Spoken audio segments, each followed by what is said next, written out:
Halo, assalamualaikum warahmatullahi wabarakatuh. Ketemu lagi dengan saya Dewi Wongdeso. Tetap di channel yang sama, channel yang membahas tentang bagaimana sih caranya agar kita bisa masuk ke Singapura sebagai TKW atau pembantu rumah tangga. Terus apa saja yang dilakukan atau yang dikerjakan Mbak TKW di sini kerjanya ngapain aja. Terus majikan di sini tuh nyuruhnya kita kerja apa saja.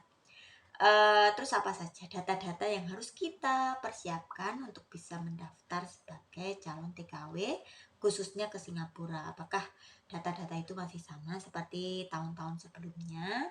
Apakah di tahun-tahun ini ada tambahan data yang harus kita persiapkan juga? Terus apa saja yang tidak boleh kita lakukan sebagai TKW yang bekerja di sini? Jadi kita adalah orang luar yang bekerja di negaranya orang. Kita juga harus menaati peraturan-peraturan yang sudah pemerintah Singapura tetapkan dan kita juga harus disiplin. Terus apa saja yang hak-hak kita atau yang boleh kita lakukan sebagai pembantu yang bekerja di sini. Nah, jadi di video kali ini saya mau sharing sedikit mengenai tentang majikan-majikan atau unik-uniknya majikan yang ada di Singapura. Jadi kita itu pertama kali masuk ke rumah majikan ya, kita pasti ya bingung. Bingung dengan orang-orang baru, keluarga baru, budaya baru, bahasa yang baru, semuanya kita juga harus adaptasi pelan-pelan. Nggak bisa langsung oh saya bisa semuanya, tidak.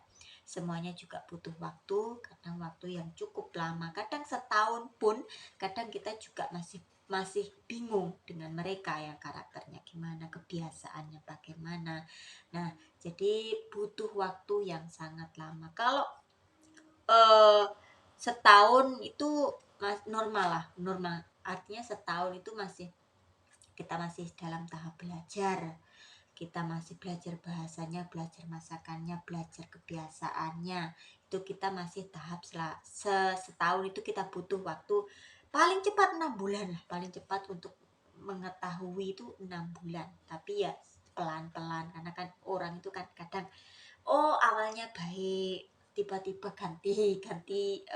ganti agak yang gimana gitu, berbeda dari awal kita datang, itu juga banyak sekali. Nah, ada juga majikan itu yang bisa mengerti kita, ada juga majikan yang tidak peduli dengan kita, bahkan ada juga yang membuli kita, ada juga banyak sekali. Nah, jadi apalagi berhati-hati, sedikit berhati-hatilah.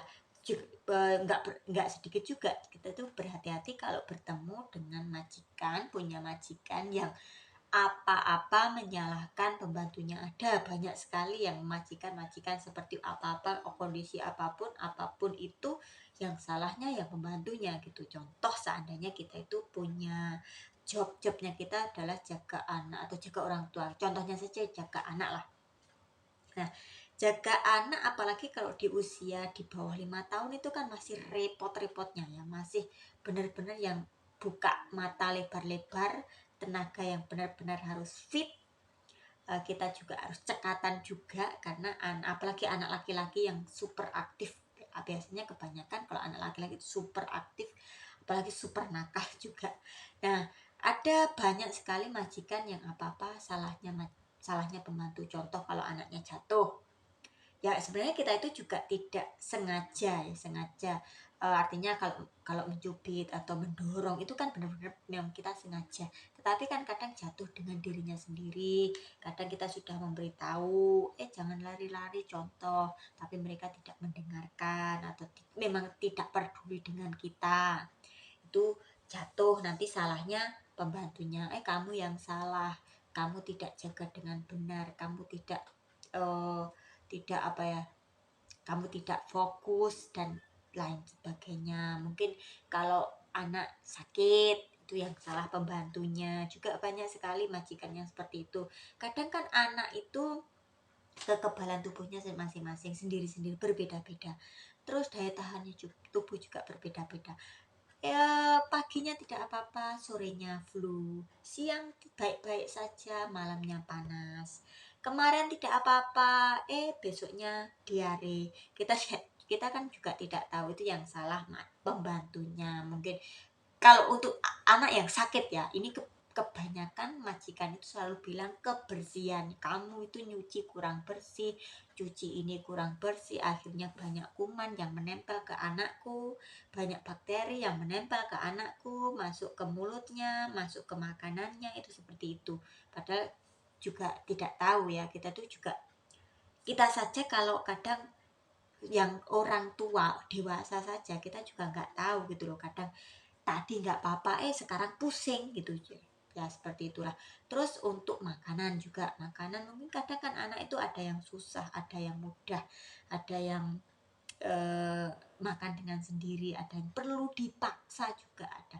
Kalau kita paksa ya namanya anak dipaksa, kalau keterlaluan, kalau maksa kan ya juga mereka juga marah atau nangis. Nah kalau dipaksa nanti mereka bilang kenapa kok anakku tuh kamu paksa. Kalau nggak dipaksa nggak makan. Nah kalau nggak makan kita yang disalahkan. Makanan kamu nggak enak lah, kamu makanan kamu kurang apa ya, nggak sesuai dengan selera mereka lah. Padahal mungkin di hari sebelumnya atau kemarin-kemarin mereka suka dengan makanan itu, hari ini mereka nggak selera, ya kita yang disalahkan.